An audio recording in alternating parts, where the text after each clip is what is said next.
मैं मोहतरमा डॉक्टर निगार अजीम से गुजारिश करूंगी कि अपनी तकरीर बुरे आदमी की कहानी। उन्वान है बुरे आदमी की कहानी। दरवाजा खोलकर गिरता पड़ता वो अंदर दाखिल हुआ और ढेर हो गया।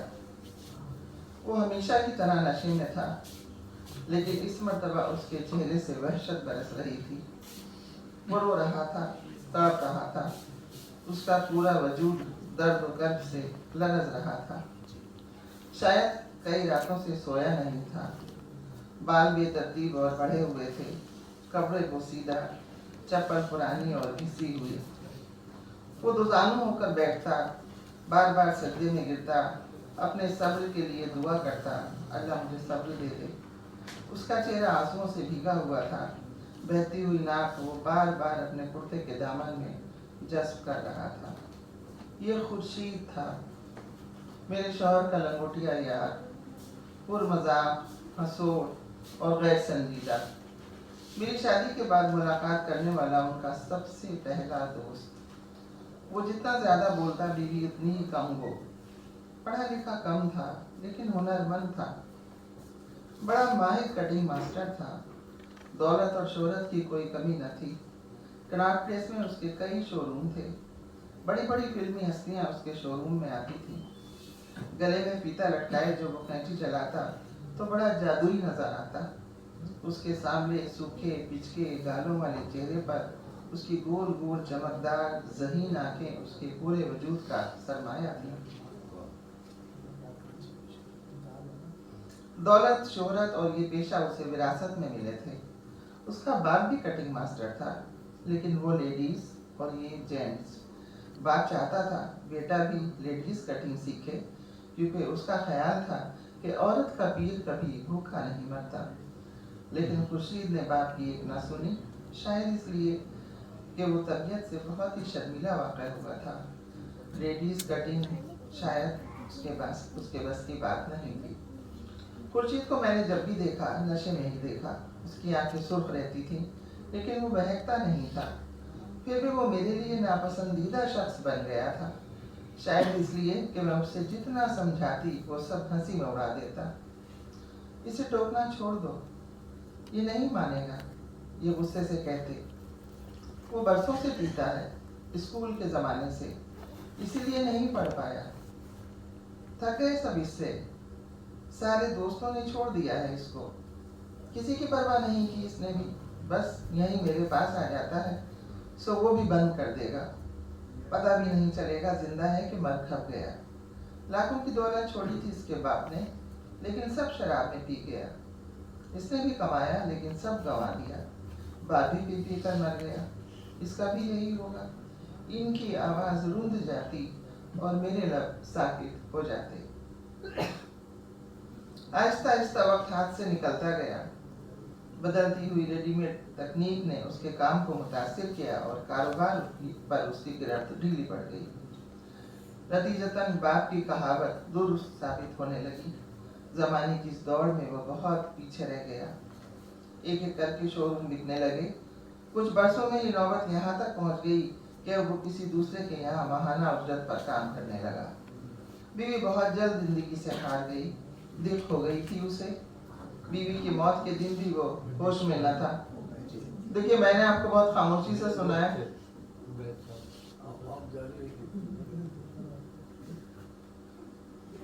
बीवी की मौत के दिन भी वो होश में न था। कुछ दिनों बहुत वीरानी, खामोशी और उदासी छाई रही उस पर। लेकिन फिर मुसरत के दिन आए। बेटा कमाने लगा था, उसका सहारा बन गया था। एक रोज खुर्शीद घर आया, बिल्कुल ठीक ठाक। पहली मर्तबा बगैर नशे में देखा तो बहुत अच्छा लगा, और सचमुच उस दिन वो मुझे बहुत अच्छा और भला लगा, बिल्कुल मासूम। उसने बताया बेटी की शादी कर दी है, बहुत अच्छा दामाद मिला है। अगली मर्तबा फिर खुशखबरी लेकर आया। बेटा कारोबार के सिलसिले में सऊदी अरब चला गया है, शादी भी कर ली है, एक बेटे का बाप भी बन गया है। लेकिन ये खबर मुझे अच्छी नहीं लगी कि बेटे को भेजने की खातिर उसने अपना जद्दी मकान फरोख्त कर दिया है। लेकिन वो मुतमईन था, बेटे का रोजगार चल पड़ेगा तो सारे दिल दर्द दूर हो जाएंगे।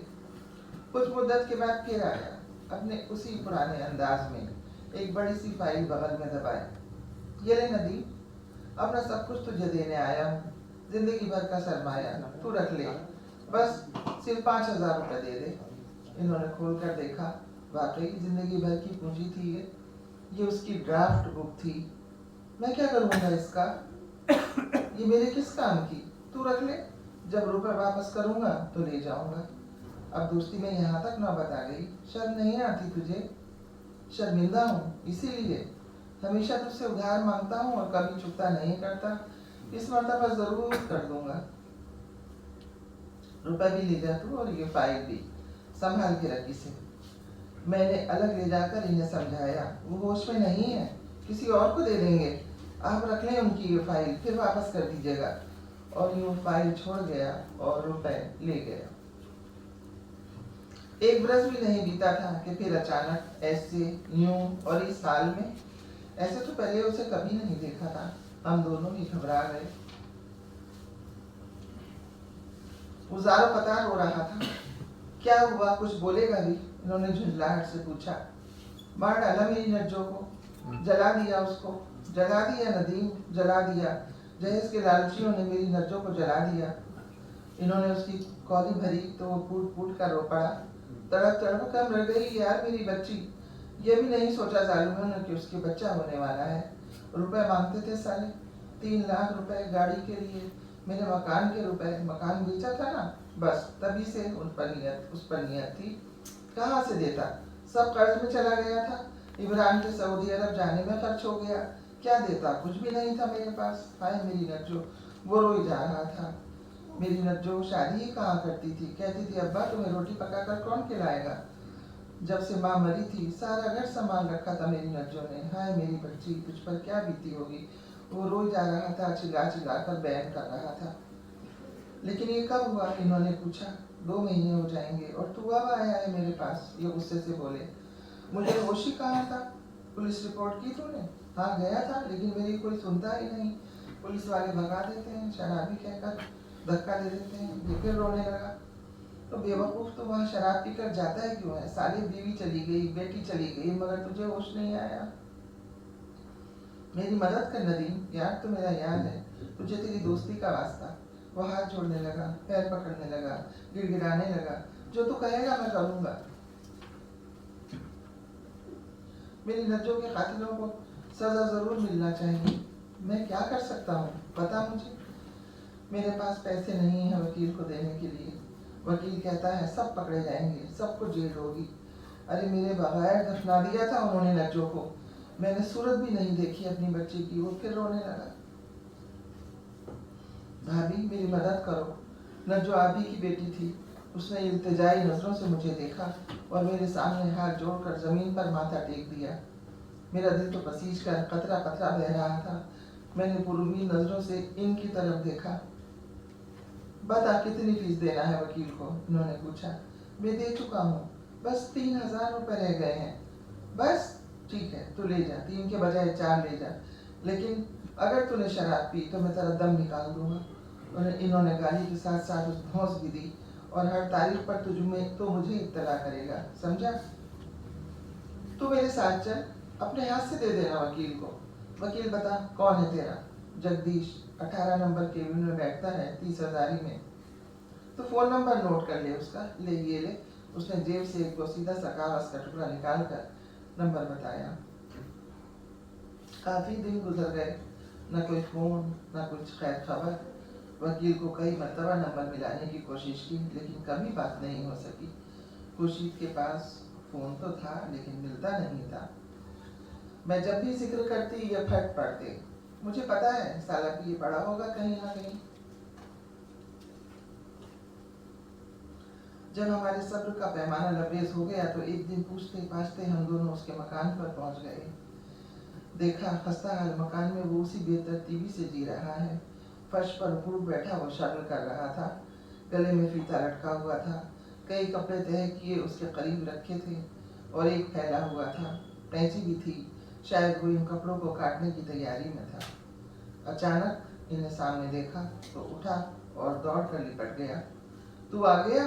तुझे ही याद कर रहा था मैं। खुशखबरी देना थी तुझे। मुकदमा जीत गया, सजा हो गई उन्हें। तू बैठ, बताता हूँ। बैठ, इधर बैठ तू। उसने कोने में पड़ी झिलंगे पलंग की तरफ इशारा करते हुए कहा। अरे नम्मो, कुर्सी लाना, देख कौन आया है। नदीम आया है, नदीम। तेरा बाप है ये भी, बल्कि बाप का भी बाप है। 14-15 बरस की एक मासूम सी बच्ची दौड़कर कुर्सी ले आई, दुपट्टे से साफ की और इनकी तरफ देखने लगी। उसके सर पर हाथ रखते हुए ये बैठ गए और मैं उस झिलंगे पलंग के कोने पर टिक गई और वो फर्श पर बिछी चटाई पर वापस अपनी जगह बैठ गया। नजो के केस का क्या हुआ? इन्होंने सीधा सवाल किया। कुछ खा ले, चाय पी ले, अभी बताता हूँ। अरे नम्मो, चाय बना, जरा कड़क बनाना। इनको अंदर ही अंदर दिल मिलाता देखकर मैं जल्दी से बोल पड़ी। ये क्या खुर्शीद भाई, किस तकल्लुफ में पड़ गए? मेहमान थोड़ी हैं। केस का क्या हुआ? इन्होंने फिर सवाल किया। नज्जो तो मर गई यार। वो हकलाते हुए बोला। क्या बकता है तू?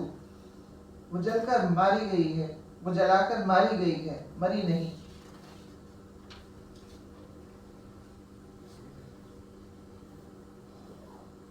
उल्लू के पट्टे, वो जलकर मरी नहीं, जलाकर मारी गई है। केस का क्या हुआ ये बता। इनका लहजा सख्त था। तू बैठ तो बताता हूँ, पानी तो पी ले। उसने उनके हाथ के गिलास की तरफ इशारा करते हुए कहा। अरे भाई तू बता ना, मैं सुन रहा हूँ। वो बस क्या कहूँ, बस वो कंप्रोमाइज हो गया। इन्होंने गिरबान पकड़कर फर्श पे खड़ा कर दिया उसको। कंप्रोमाइज किया तूने नजो के कातिलों से, बेटी के कातिलों से। सुअर कमीने, इतना गिर गया तू सुन तो, सुन। मैंने नहीं, मैंने कहा वो पुलिस वालों ने करा दिया। पुलिस वालों ने करा दिया और तूने कर लिया। कितने में किया तूने कंप्रोमाइज? ये चीखते हुए बोले। कितने में किया? कितने में बिका तू? 50,000 में। इन्होंने धक्का देते हुए उसका गरीबान छोड़ दिया और लुढ़क कर दूर जा गिरा। ये फिर उस पर लग के 50,000 में जिंदगी गुजर जाएगी तेरी, बता। इस मर्तबा उसने झपट कर कैंची उठा ली। देख अब तू आगे बढ़ा तो मैं ये कैंची अपने पेट में उतार लूंगा, खत्म कर लूंगा खुद को। दम खाता है मुझे साले, तुझे दोस्त कहते हुए शर्म आती है मुझे। सौदा किया है तूने, बिक गया है तू तो उन लोगों से भी बदतर निकला जिन्होंने नजो को जलाया था। मुर्दार है तू, मुर्दार, कमबख्त, बड़वा है तू। हाँ, मैं नीच हूँ, बिक गया हूँ, मुर्दार हूँ, बड़वा हूँ, मार दे मुझे। तू अपने हाथ से मार दे मुझे। इनका हाथ पकड़कर उसने कैंची थमा दी। ले मार दे मुझे। अपना कमजोर सीना चौड़ा करते हुए वो आगे बढ़ा। ले मार, मैं भी यही चाहता हूँ, मार दे मुझे। बहुत बुरा आदमी हूँ मैं। वो फिर रोने लगा। रोती हुई नमो दौड़कर अपने बाप से चिमट गई। उसे सीने से लगाकर वो पकड़ कर रोने लगा। अब्बा बता दो ना, नमो सिसकती हुई बाप से बोली। क्या बता दूं? सुनता ही कहाँ है ये मेरी। यार नज्जो मर गई, बस यही सच है। अब जीते जी मैं इसे कैसे मार दूं? कौन है इसका? किस लायक हूँ मैं, बता। मेरी जिंदगी का क्या भरोसा? तू तो सब कुछ जानता है ना। इसका निकाह तय कर दिया है। इस पैसे से मैं इसके हाथ पीले कर दूंगा तो अपने कर्मों की सजा चैन से भोग लूंगा। उसने अपने कपकपाते हुए हाथों को फिर इनके आगे जोड़ दिया और रोते हुए बोला, माफ कर दे यार मुझे। तो इन पैसों की भी शराब पी जाएगा तो तेरा क्या भरोसा? नहीं नदीम, नहीं, अल्लाह कसम नदीम, मैंने छोड़ दी है। झूठ बोलते शर्म नहीं आती तुझे? ये गिलास में क्या रखा है? अरे यार ये तो ब्लैक टी है। कब की छोड़ दी मैंने? पूछ ले नमो से। मुझे माफ कर दे यार, माफ कर दे। इनके हाथ और कदम ढीले पड़ गए। कैंची झिलंगे पलंग पर फेंक कर पसीना पोंछते हुए ये कमरे से बाहर निकल गए। जीने की आखिरी सीढ़ी तक मुझे उसके सिसकने की आवाज आती रही। शुक्रिया।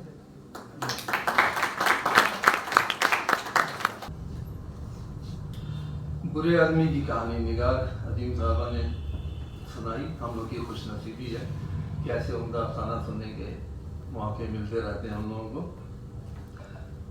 बहुत ही दर्द अंगेज, बहुत ही दर्दनाक और वहाँ देखिए एक शराबी है, लेकिन उसके दिल में अपनी बेटी के लिए जो जज्बा है वो मरा नहीं है। बज़ाहिर वो बुरा आदमी है, लेकिन वो पैसे से और कंप्रोमाइज इसलिए कर रहा है कि दूसरी बेटी की कम से कम शादी हो जाए। तो इसकी जितनी भी तारीफ की जाए कम है, बहुत उम्दा था। डॉक्टर निज़र अज़ीम साहिबा के बारे में तो कुछ कह ही नहीं सकते। आपकी कहानी शुरू से आखिर तक अल्फाज की नशिस्त व बरक़ात और पेश करने का अंदाज़ माशाअल्लाह और माशाअल्लाह और सुभान अल्लाह और सुभान अल्लाह, उसके लिए हम आप क्या कहेंगे।